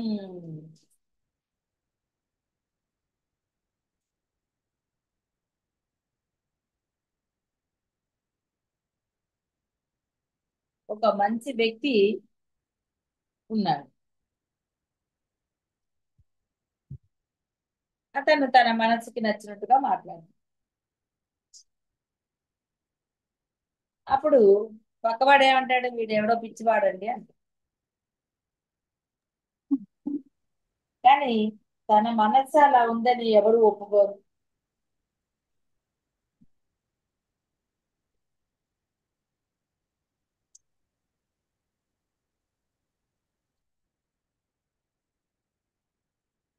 కానీ అసలైనది ఆ పిచ్చి పట్టినది మనస్సుకి అని చెప్తున్నారు ఇక్కడ. ఈ పిచ్చి ఒక క్రమము గాని సందర్భం గాని స్వారస్యం గాని లేకుండా మానవుడు ఏదేదో ఆలోచనలు చేస్తున్నాడు. ఈ పిచ్చి వాళ్ళ కోరికలను పూర్తి చేయుటకై బజార్లోని దుకాణాలన్నీ వస్తువులతో నింపబడి ఉన్నాయి. అయ్యయ్యో,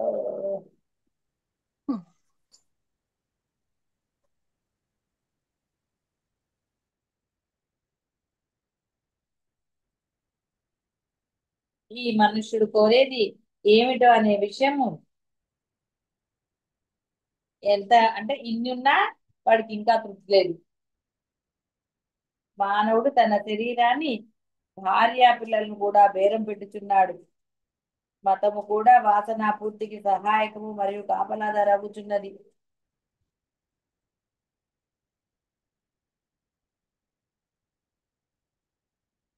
అన్యాయము తలపై నాట్యము చేయుచున్నది. రౌడీధనము సామ్రాజ్యం ఏలుచున్నది. మోసగాళ్ళు, ధూర్తులు, పేచీకోరులు, దగాకోరులు చాలా లాభపడి తమ పొట్టను నింపుకుంటున్నారు.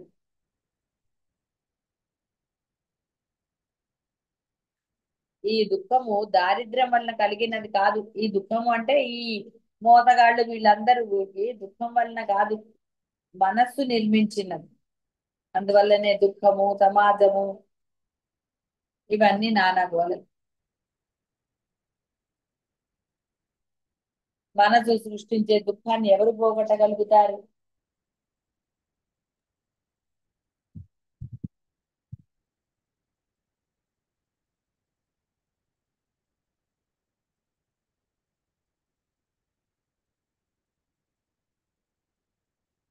వేదములను ఎవడు ఉద్ధరించగలడనే ఆక్రందనను విని కుమారుల పట్టు వేదముల రక్షణ అనే వ్రత దీక్షను స్వీకరించి దానితో ఈ ప్రాణాలను ధారపోశాడు. మనుజుల సూక్ష్మ శరీరము సుందరము, సుపుష్టము, వినయ మధురము, స్వచ్ఛము, శీతలము, తృప్తమగుట కొరకై ఒక జీవితాన్ని వెచ్చించాలా? కానీ ఈ మానవ జన్మని సార్థకం చేసుకోవడానికి మటుకు ఆదర్శప్రాయమైన జీవితం అత్యంత ఆవశ్యకం.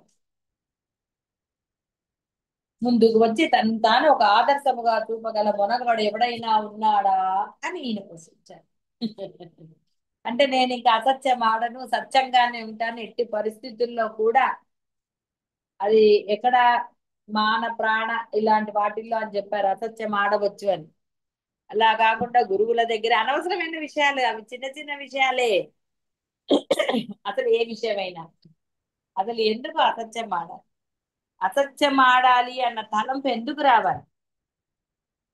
కాబట్టి మానవుడు తన యొక్క అంటే ఆ మానవ జీవితాన్ని సార్థకం చేసుకోవాలంటే మటుకు వాడు సత్యంగానే ఉండాలి. సత్యాన్ని పొందడానికి సత్యంగా ఉండాలి కానీ సత్యంగా అంటే సత్యంలో వాడు స్థిరంగా ఉండడానికి అసత్యాన్ని ఎలా తీసుకుంటాడండి సహాయం? తీసుకోకూడదు. వాడు నడవాలి అంటే గట్టి కర్ర ఉండాలి, వాడి బరువు నాపేది. అంతేగాని ఏదో వేరే కర్ర ఉంది అనుకోండి, వాడు విరిగి వాడు పడతాడు కింద. కాబట్టి నీవు సత్యంలో స్థిరంగా ఉండాలి అంటే నీవు సత్యంగానే ఉండాలి. ఏం పర్వాలే, అవతలి వాడి ప్రాణం పోతుందో ఇంకోటేదో అలాంటి విపత్కర పరిస్థితులలో మాత్రమే నీవు చిన్న అసత్యం ఆడవచ్చు. అనవసరంగా చీటింగ్ మాటికి అసత్యము ఆడరాదు. ముఖ్యంగా మహాత్ముల దగ్గర, జ్ఞానుల దగ్గర, గురువుల దగ్గర, దేవతల దగ్గర మీరు ప్రార్థించేటప్పుడు అసత్యము ఆడరాదు.